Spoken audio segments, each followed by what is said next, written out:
Hello and welcome back to my channel socio minds. I'm Abhishek. तो आज हम देखेंगे कि कैसे हमारे कॉन्स्टिट्यूशन में अमेंडमेंट्स किए जाते हैं। हमारे कॉन्स्टिट्यूशन में अगर हमें ज़रूरत पड़े कुछ चेंजेस करने की तो उसमें कैसे चेंजेस किए जाते हैं, किसके पास पावर होती है और उसका प्रोसीजर क्या होता है। तो ये हम पूरा डिटेल में देखने वाले हैं कि किसके पास पावर होती है और क्या क्या है, इसमें पूरा चैप्टर देखेंगे। तो सबसे पहले स्टार्ट करें तो हमारा इंडियन कॉन्स्टिट्यूशन जो है वो वर्ल्ड का लॉन्गेस्ट रिटन कॉन्स्टिट्यूशन है। अभी तक इससे बड़ा कॉन्स्टिट्यूशन किसी के पास है नहीं जो कि लिखा हुआ है और इतना बड़ा है, जिसमें मतलब फुल डिटेल में दिया रखा है, छोटी सी छोटी चीज़ों को उसमें जोड़ के रखा गया है कि ताकि कोई कंफ्यूजन ना हो सके। फिर भी कंफ्यूजन्स आते हैं तो उसके लिए सुप्रीम कोर्ट बैठा है उसका इंटरप्रिटेशन करने के लिए। तो वर्ल्ड का सबसे लॉन्गेस्ट रिटन कॉन्स्टिट्यूशन हमारा इंडिया का कॉन्स्टिट्यूशन है। अब इसमें कुछ इसके फीचर्स हैं, जैसे देखें तो the Indian constitution is neither flexible और nor rigid but a synthesis of both. ना हमारा कॉन्स्टिट्यूशन इतना भी फ्लेक्सिबल नहीं है कि कोई भी चेंज कर सके और इतना भी रिजिड नहीं है कि उसमें थोड़े बहुत चेंजेस ना किए जा सकें।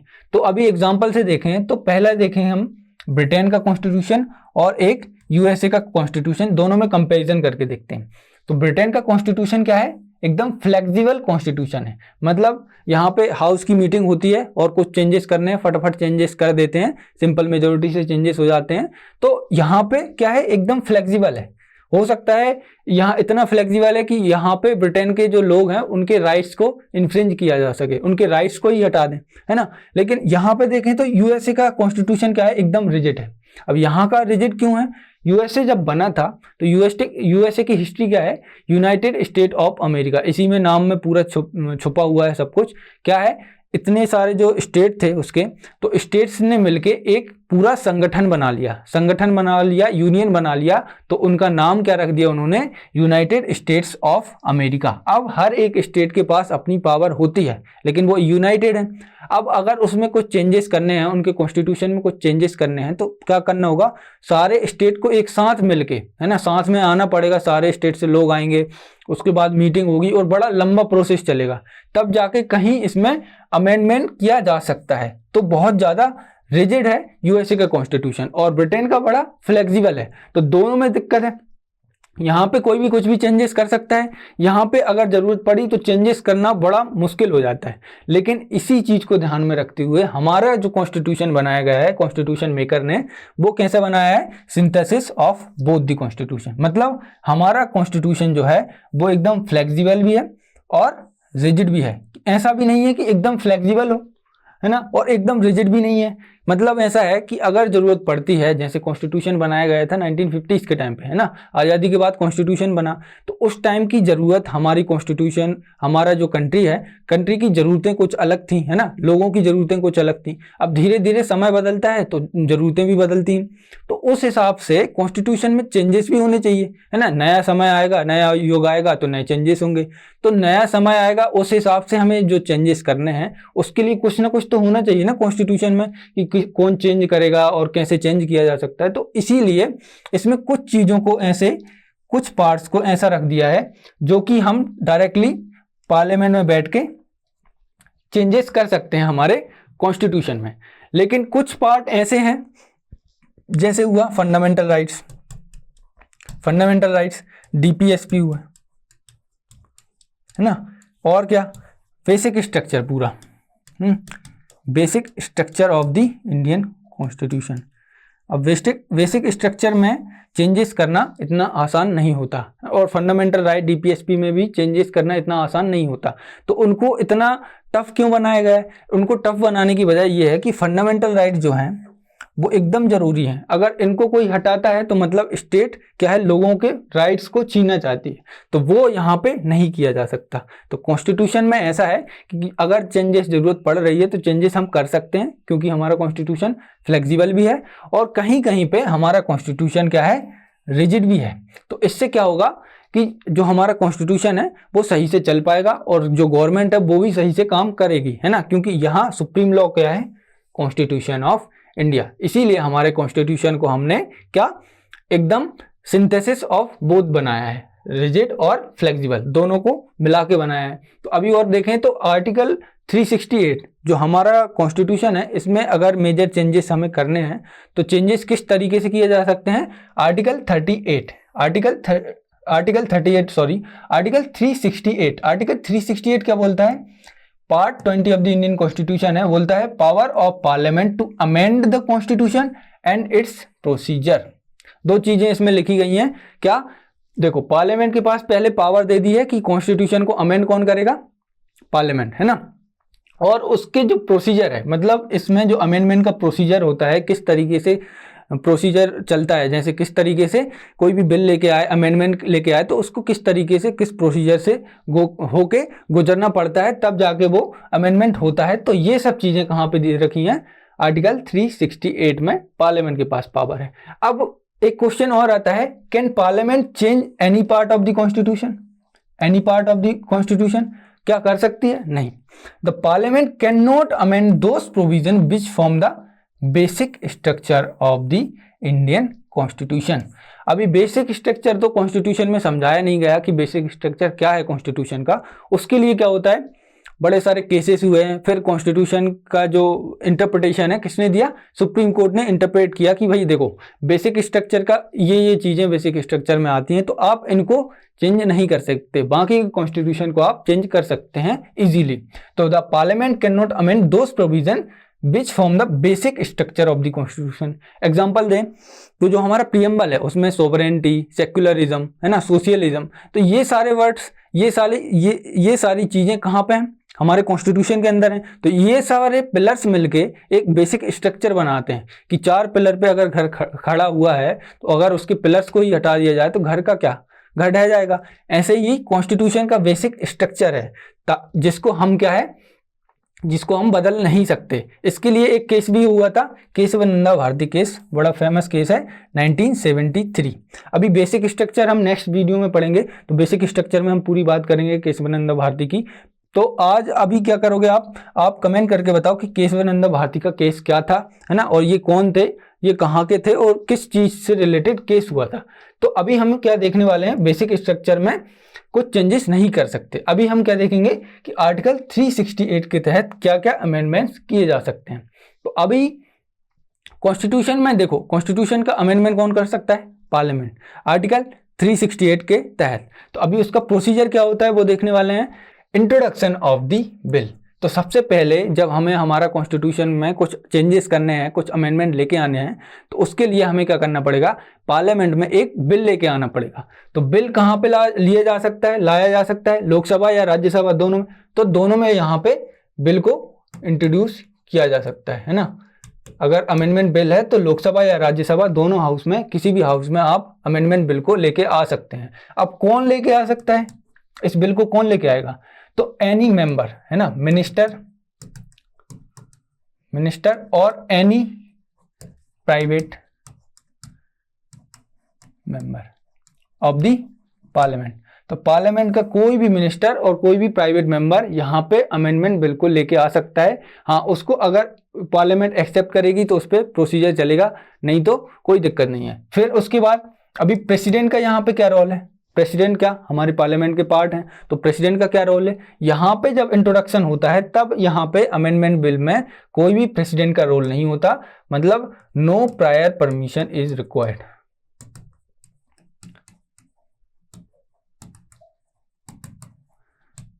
यहाँ पे प्रेसिडेंट साहब की परमिशन यहाँ पे नहीं चाहिए होती हमें जब इंट्रोडक्शन किया जाता है। तो अभी इसमें मेजोरिटी कौन सी चाहिए होती है? देखो, अगर अमेंडमेंट करना है तो मेजोरिटी 368 के तहत कौन सी चाहिए हमें? आर्टिकल 368 में क्या है? Special majority. तो यहाँ पे अगर कोई हमें अमेंडमेंट करना है तो स्पेशल मेजोरिटी चाहिए होगी। अब हाउस में क्या होगा? Bill in the house. यहाँ पे दोनों हाउस को, लोकसभा और राज्यसभा, दोनों हाउस को यहाँ पे बिल को पास करना होगा। वो भी किस तरीके से? स्पेशल मेजोरिटी के तहत, कि स्पेशल मेजोरिटी के तहत ये दोनों हाउस इसको पास करेंगे, इस बिल को स्पेशल मेजोरिटी से पास करेंगे। फिर अभी यहाँ पे अगर दोनों के बीच में कोई डेडलॉक आ जाता है कि दोनों हाउस ने क्या किया, बिल को पास नहीं किया, एक ने कर दिया एक ने नहीं किया, है, राज्यसभा ने कर दिया लोकसभा ने नहीं किया, लोकसभा ने कर दिया राज्यसभा ने नहीं किया, तो यहाँ पे क्या हो गया? डेडलॉक हो जाएगा। तो फिर डेडलॉक में क्या होगा? ज्वाइंट सिटिंग यहाँ पे रखने का प्रावधान है क्या? नहीं। कॉन्स्टिट्यूशन में क्या है? No joint sitting.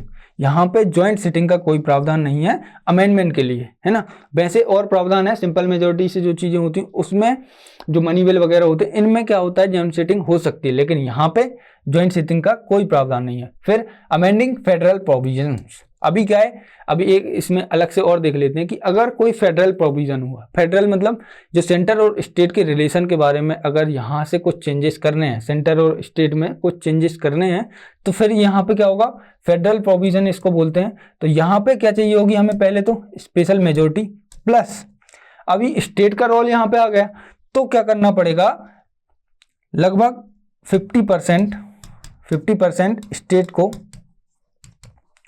यहां से क्या करना पड़ेगा, रेटिफाई करना पड़ेगा बाय सिंपल मेजोरिटी। तो कम से कम 14 स्टेट को यहां पे क्या करना पड़ेगा, इस बिल को रेटिफाई करना पड़ेगा, तब यहां पे अमेंडमेंट प्रोसीजर आगे बढ़ेगा। फिर क्या है, अब यहां से दोनों हाउस ने पास कर दिया, लोकसभा ने कर दिया, राज्यसभा ने भी कर दिया। अब क्या होगा, वो बिल है किसके पास जाएगा, प्रेसिडेंट के पास। प्रेसिडेंट क्या करेंगे, president has to give assent. Assent क्या होती है, अपनी सहमति देना। President has to give ascent.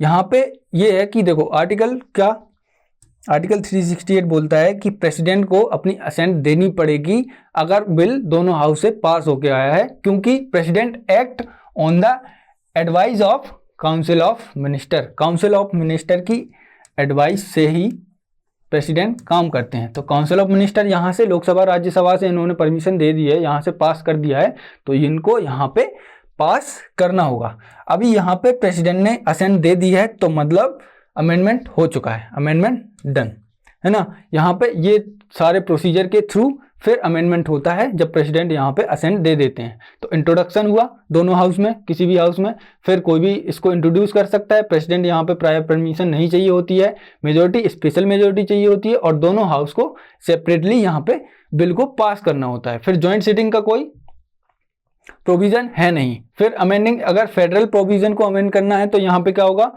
Special majority लगेगी, प्लस क्या होगा, रेटिफिकेशन चाहिए होगा किसका, स्टेट का, वो भी कितने, 50% स्टेट का, बस इतने में काम हो जाएगा। फिर इसके बाद अगर बिल पास हो गया है, पास होने के बाद प्रेसिडेंट के पास असेंट के लिए जाएगा, प्रेसिडेंट यहाँ पे असेंट देंगे तो वो बिल क्या हो जाएगा, वहां से अमेंडमेंट पूरा हो जाएगा, अमेंडमेंट बिल एक एक्ट बन जाएगा, और उसके तहत क्या होगा, पूरा अमेंडमेंट जहां पे भी किया गया है वो अमेंडमेंट हो सकता है।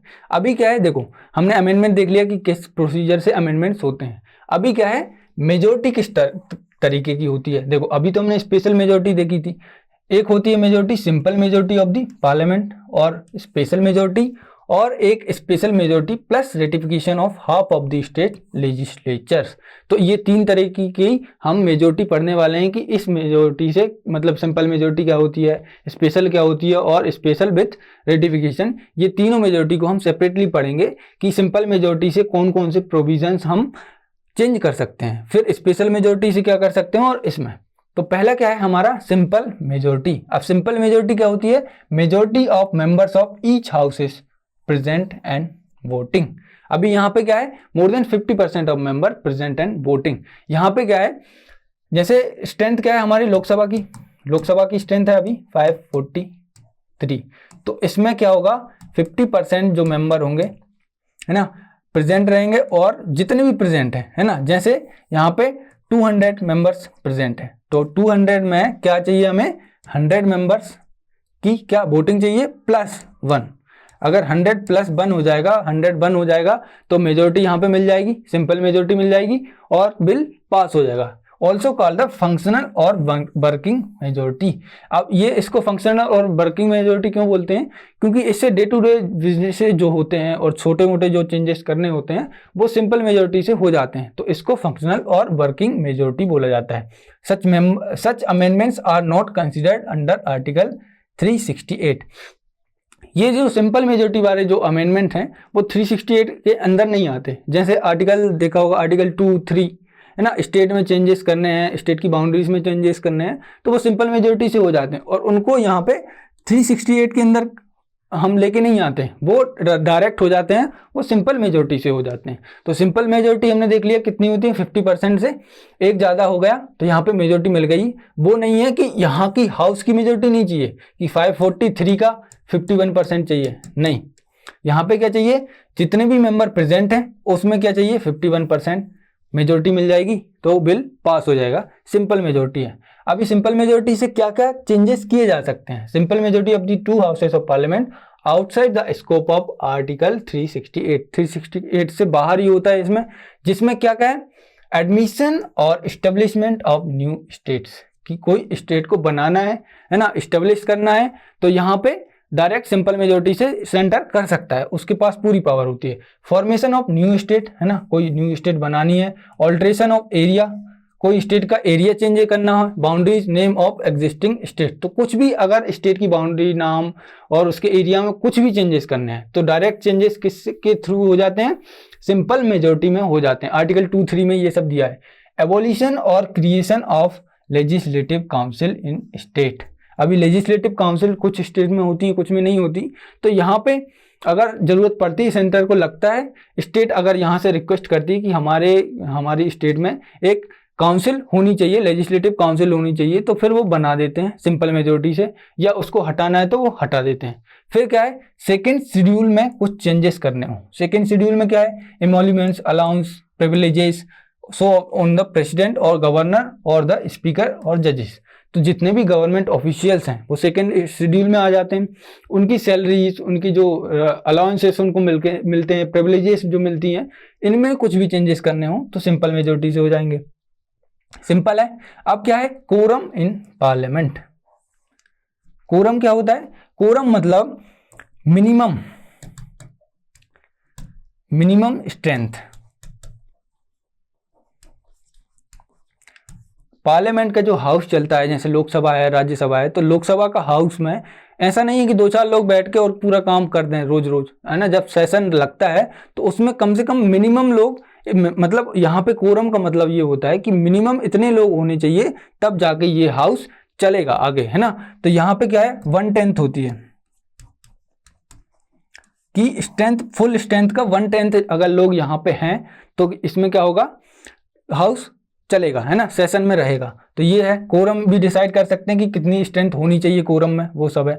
Salaries and allowances of the members of parliament, अभी एमपीज की, जो लोकसभा राज्यसभा में एमपीज होते हैं, उनकी सैलरी अलाउंसेस में जो भी चेंजेस करने हो सिंपल मेजोरिटी से हो जाएंगे। Rules of procedure in parliament, parliament के रूल्स और प्रोसीजर में कुछ चेंजेस करने हैं वहाँ पे हो जाएगा, सीधी बात है, सिंपल सा है, क्योंकि यहाँ पे क्या है, सिंपल मेजोरिटी की जरूरत होती है, ऐसा नहीं किसी की राइट्स छीने जा रहे हैं, ऐसा कुछ नहीं है। Privileges of the parliament, its member and it's committees, तो ये सब चेंजेस हो जाएंगे। फिर क्या है, use of English language in parliament. अभी मैं एक एक करके सारे क्यों पढ़ा रहा हूँ, क्योंकि इन्हीं में से एमसीक्यूज में आ जाते हैं, है ना, क्वेश्चन आ जाएगा कि इंग्लिश लैंग्वेज का क्या है, सिंपल मेजोरिटी से चेंज हो सकता है, तो ये क्वेश्चन इसीलिए पढ़ा रहा हूँ कि भाई एक एक करके याद रहें। नंबर ऑफ प्यूजनेस जजेस इन दी सुप्रीम कोर्ट, सुप्रीम कोर्ट में जो एक्स्ट्रा जजेस होते हैं ना, कि पता चले एक सुप्रीम कोर्ट का जज एब्सेंट है तो उसके बदले कोई दूसरा उनका सबऑर्डिनेट जज आके उनकी प्रोसीडिंग कर ले, तो यहाँ पे नंबर ये भी चेंज कर सकते हैं। Conferment of more jurisdiction on the supreme court, supreme court का जुरिस्डिक्शन बढ़ाना हो बढ़ा सकते हैं, सिंपल है। यूज ऑफ ऑफिशियल लैंग्वेज, है ना, पार्लियामेंट में जो भी ऑफिशियल लैंग्वेज होती है वो भी चेंजेस कर सकते हैं, है ना।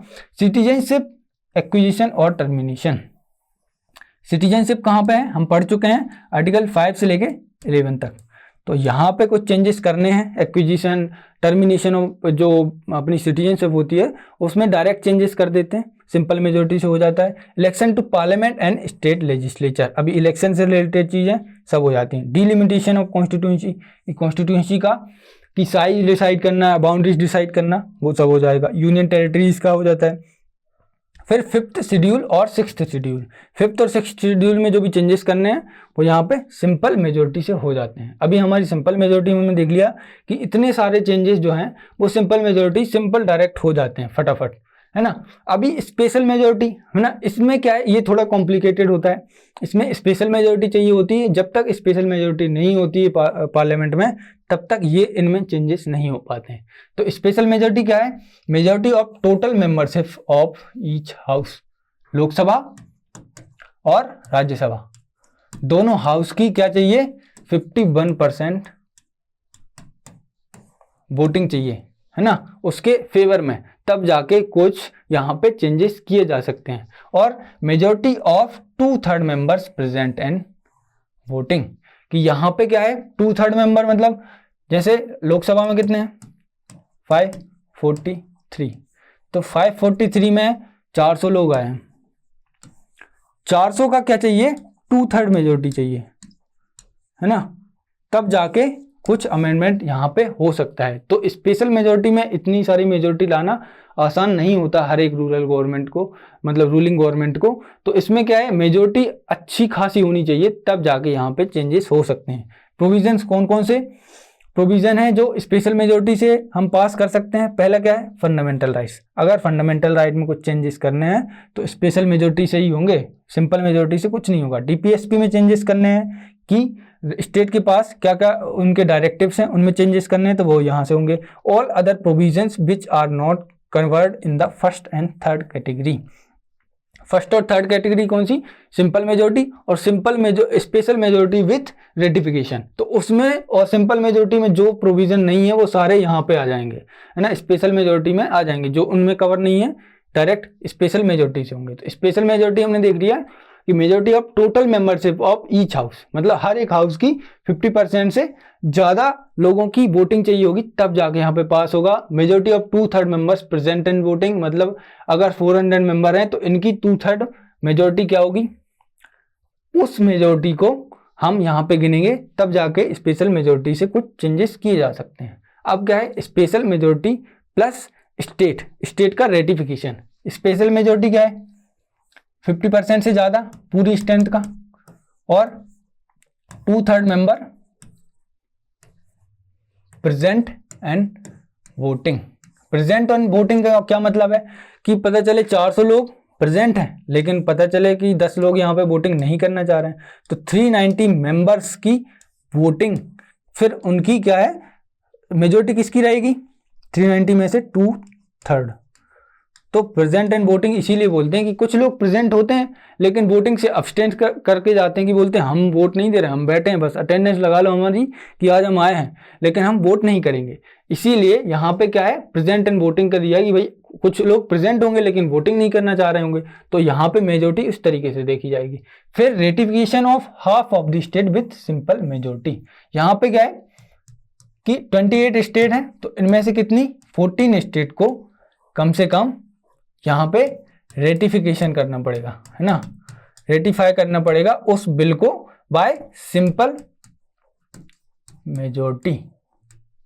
सिंपल मेजोरिटी से यहाँ से रेटिफिकेशन करना होगा, तब जाके यहाँ पे फेडरल प्रोविजंस में चेंजेस किए जाएंगे। Federal provision such as election of the president and its manner, क्योंकि प्रेसिडेंट सेंटर और स्टेट दोनों का होता है, तो यहाँ पे अगर प्रेसिडेंट और देखो प्रेसिडेंट का जब इलेक्शन किया जाता है तो उसमें कौन लोग होते हैं, प्रेसिडेंट के इलेक्शन में कौन कौन लोग होते हैं, प्रेसिडेंट के इलेक्शन में होते हैं लोकसभा राज्यसभा के जितने भी मेंबर्स होते हैं और हर एक स्टेट के एमएलएज होते हैं। तो इतने सारे लोग मिलके प्रेसिडेंट का चुनाव करते हैं। अगर यहाँ पे इलेक्शन प्रेसिडेंट के इलेक्शन में कुछ चेंजेस करने हैं तो स्टेट का भी रोल है, तो स्टेट का रोल आया तो मतलब फेडरल प्रोविजन है, तो यहाँ पे चेंजेस करने हो जाएंगे। फिर extent of the executive power of the union and state, कि कुछ एग्जीक्यूटिव पावर हैं स्टेट और यूनियन की, जैसे देखो सेंटर के जैसे आईएएस आईपीएस लोग होते हैं, तो ये क्या करते हैं स्टेट में काम करते हैं on the behalf of central government, तो स्टेट के लिए काम करते हैं और स्टेट में रह के काम करते हैं, तो दोनों का काम है यहाँ पे, है ना, एग्जीक्यूटिव है सेंटर और स्टेट के। तो इनमें अगर चेंजेस करने हैं तो फिर क्या है हमें क्या चाहिए होगी, स्पेशल मेजोरिटी चाहिए होगी और स्टेट्स का रेटिफिकेशन जरूरी है। फिर सुप्रीम कोर्ट और हाई कोर्ट में कुछ चेंजेस करने हैं।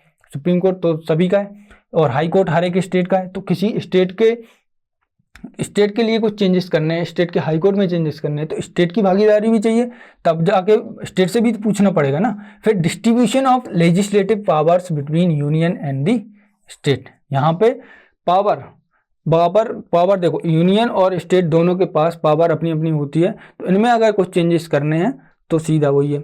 Any of the list of the 7th schedule. अब 7th शेड्यूल में क्या क्या है, सेंट्रल लिस्ट, यूनियन लिस्ट और सेंट्रल लिस्ट और क्या है कंकरेंट लिस्ट। तो 3 लिस्ट हैं, तीनों लिस्ट में से किसी भी लिस्ट का कुछ भी चेंजेस करने हैं, किसी भी लिस्ट के कोई भी प्रोविजन में अगर चेंजेस करने हैं, special majority plus ratification. Representation of state in parliament, state का रिप्रेजेंटेशन पार्लियामेंट में कहाँ पे होता है? राज्यसभा में। तो राज्यसभा में अगर राज्यसभा के मेंबर्स में कुछ चेंजेस करने हैं तो यहाँ पे आएगा। फिर power of the parliament to amend the constitution and its procedure, article 368 itself. अभी तो ये तो हो गया है ना। आर्टिकल 368 में क्या पावर दी है? पूरे अमेंडमेंट को कैरी आउट करने का, है ना। वो किसके पास पावर है? पार्लियामेंट के पास। अभी पता चले कि जो आर्टिकल 368 की खुद की पावर को चेंज करना हो, है ना, खुद की वर्डिंग को चेंज करना हो कि पार्लियामेंट क्या करेगी, पार्लियामेंट के पास पावर होगी। अभी पार्लियामेंट को चेंज करना होगी, भाई पार्लियामेंट के पास भी पावर होगी, उसमें स्टेट के पास भी पावर होगी। तो ये सब चेंजेस करने के लिए क्या करना पड़ेगा? हमें स्पेशल मेजोरिटी चाहिए होगी प्लस रेटिफिकेशन ऑफ स्टेट चाहिए होगा, तब जाके हम क्या है प्रोसीजर आर्टिकल 368 में चेंजेस कर सकते हैं। सिंपल सी बात है, 368 को अगर चेंज करना है तो हमें स्पेशल मेजोरिटी चाहिए होगी और स्टेट से पूछना पड़ेगा कि भाई चेंजेस कर रहे हैं, बताओ रेटिफाई कर दो। तो अभी देखो हमने तीनों मेजोरिटी पढ़ ली है। सिंपल मेजोरिटी क्या होती है वो देख लिया, उससे क्या क्या चेंजेस कर सकते हैं वो देख लिया। फिर स्पेशल मेजोरिटी से क्या चेंज कर सकते हैं वो देख लिया। अभी स्पेशल मेजोरिटी प्लस स्टेट की भागीदारी, है ना, क्या फेडरल प्रोविजन, ये देख लिए। तो ये 3 तरीके से हम अमेंडमेंट कर सकते हैं। अब क्या है, कुछ इसमें कमियां देखी गई हैं कि कुछ कमियां तो हैं कॉन्स्टिट्यूशन को चेंज करने के लिए, है ना, कॉन्स्टिट्यूशन को अमेंड करने के लिए। वो क्या है? Criticism of the amendment procedure. अभी अमेंडमेंट के प्रोसीजर में कुछ क्रिटिसिज्म देखें तो no provision for special body for amending the constitution. अभी ये क्या है? जैसे हमारी कॉन्स्टिट्यूएंट असेंबली ने मिलके कॉन्स्टिट्यूशन को बनाया था, तो कॉन्स्टिट्यूएंट असेंबली ने कॉन्स्टिट्यूशन जैसे ही बनाया, फिर कॉन्स्टिट्यूएंट असेंबली खत्म हो गई, है ना, कॉन्स्टिट्यूएंट असेंबली का कोई काम नहीं रहा। लेकिन यहाँ पे क्या बोल रहे हैं कि अगर वही कॉन्स्टिट्यूएंट असेंबली कंटिन्यू करते या अभी भी कोई कॉन्स्टिट्यूएंट असेंबली ऐसी बना दी जाए कि बस उसका काम यही रहेगा कि कॉन्स्टिट्यूशन में अगर कुछ चेंजेस करने हैं, कॉन्स्टिट्यूशन में कोई बदलाव करने हैं, तो वो कॉन्स्टिट्यूएंट असेंबली बदलाव करेगी। उससे क्या होगा? पार्लियामेंट के पास ज़्यादा बर्डन नहीं आएगा ये सब चेंज करने का, है ना, पार्लियामेंट और दूसरे कामों में लग जाएगी। लेकिन ये अभी कंट्री में सबसे सही क्या चल रहा है? पार्लियामेंट का रोल है वही चल रहा है। लेकिन यहाँ पे एक क्रिटिसिज्म दे दिया, state can not initiate the amendment. हाँ, ये एक बात है कि कोई भी अमेंडमेंट अगर इनिशिएट करना है, कोई इंट्रोडक्शन करना है, तो वो कौन करेगा? लोकसभा या राज्यसभा में से कोई मेंबर। स्टेट की क्या भागीदारी? तो स्टेट के पास कोई भी पावर नहीं है अगर कोई अमेंडमेंट करना है। स्टेट क्या है? एक एक्सेप्शन है।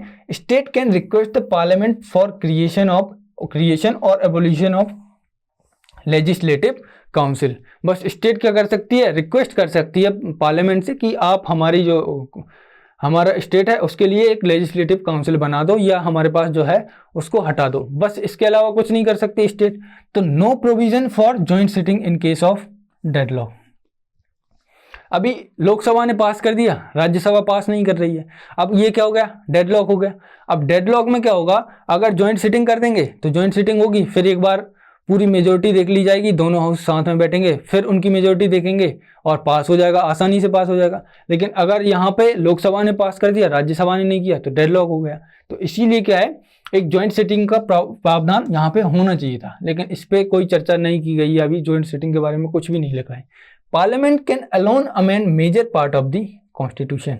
यही है ना कि पार्लियामेंट के पास सारी पावर दे दी है, स्टेट के पास कोई पावर ही नहीं है ना कॉन्स्टिट्यूशन को अमेंड करने की। स्टेट अपने हिसाब से भी करती है ना, स्टेट भी बोलती कि हमारी ये ज़रूरतें हैं, ये ऐसे इस तरीके से अमेंड किया जाए। तो यहाँ पे स्टेट के पास पावर नहीं है। लेकिन क्या है, हमारे कॉन्स्टिट्यूशन को इस तरह से डिज़ाइन किया गया है कि भाई पार्लियामेंट उन चीज़ों को चेंज कर सकती है जो उसके एम्बेड में है ना। पार्लियामेंट यूनियन लेवल पे चेंजेस कर सकती है। स्टेट के लिए अगर करना हो तो स्टेट से पूछेंगे, रेटिफिकेशन चाहिए।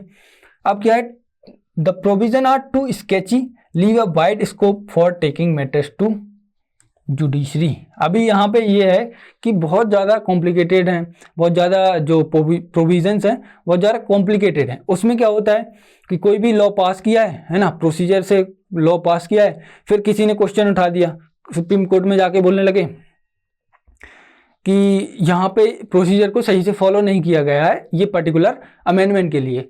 तो फिर क्या होगा, सुप्रीम कोर्ट क्या बोलेगी, हम बताएंगे ये सही से किया गया है कि नहीं किया गया। तो सुप्रीम कोर्ट क्या करेगी, पूरे प्रोसीजर को चेक करेगी, ये सही प्रोसीजर से चेक हुआ है कि नहीं। उसके बाद जुडिशरी के पास अपने जुडिशियल रिव्यू की पावर होगी कि हम कॉन्स्टिट्यूशन में देखेंगे कि कॉन्स्टिट्यूशन के हिसाब से सही से अमेंडमेंट किया गया है कि नहीं, कॉन्स्टिट्यूशन के अकॉर्डिंग है कि नहीं।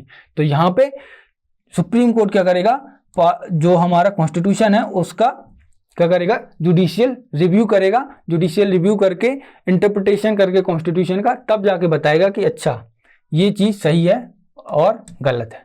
तो यहाँ पे क्या है, कुछ ऐसे प्रोविजंस हैं जिसकी वजह से सुप्रीम कोर्ट को भी यहाँ पे आगे खड़े होना पड़ता है। इसके पास और बर्डन आ जाता है, बोलता है इतने सारे केसेस हैं, अभी हमें ये भी देखना पड़ेगा। तो ये सब चीज़ें हैं, कुछ क्रिटिसिज्म ये है। बाकी देखो ओवरऑल देखा जाए तो कॉन्स्टिट्यूशन को अमेंड करने का प्रोसीजर जो है वो बहुत सही तरीके से बनाया गया है कि अगर कुछ नॉर्मल चेंजेस करने हो, जैसे इंटरनेशनल रिलेशन है तो उस हिसाब से कुछ चेंजेस करने हो, इंटरनेशनल रिलेशन का चेंजेस करने हो, तो फिर स्टेट का क्या रोल है उसमें, है ना। स्टेट का कोई रोल नहीं है, तो उसमें यूनियन देखेगी, है ना। तो यूनियन इस चीज़ को देखती है, और स्टेट अलग अलग भाग ना जाए, इसीलिए क्या है यूनियन बनाया है। यूनियन क्या करेगा, स्टेट को बांध के रखेगा।